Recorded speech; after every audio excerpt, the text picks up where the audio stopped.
Meus amigos, muitos se perguntam, a população de modo geral, às vezes vendo o noticiário, essas operações, muitas vezes operações assim espetaculosas da Polícia Federal, ou mesmo da Polícia Judiciária Civil, etc.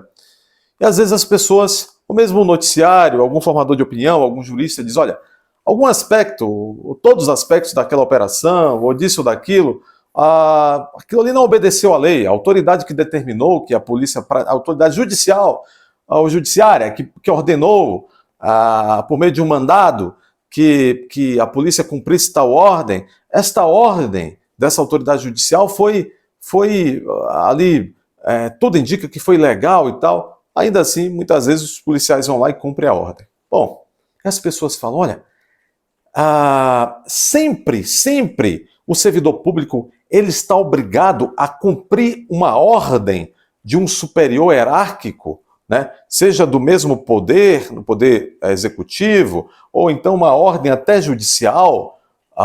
Está obrigado o servidor público a cumprir uma ordem ilegal? O que nós devemos entender é o seguinte: tanto a lei, com base na lei, no Estatuto do Servidor Público Federal, com base no Código Penal, com base até no Código Penal Militar, este arcabouço jurídico todo, arcabouço geral, esse conjunto de leis, ele vai determinar o seguinte: em regra, a regra geral é o seguinte: o servidor, ele está obrigado a cumprir uma ordem, em regra, está obrigado a cumprir uma ordem que lhe vem de um superior hierárquico.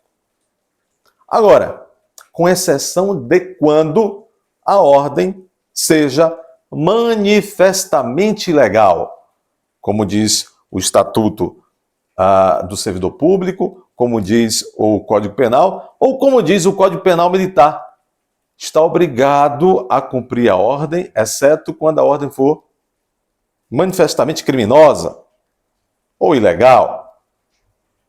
Então esta é a exceção. Poderíamos dizer o seguinte: em regra geral, no serviço público, os servidores estão obrigados, à regra geral, obrigados a cumprir ordens de seus superiores, ou mesmo às vezes um servidor do Poder Executivo Federal, como no caso da Polícia Federal, está obrigado a cumprir uma ordem que vem do Judiciário, que é poder do Judiciário.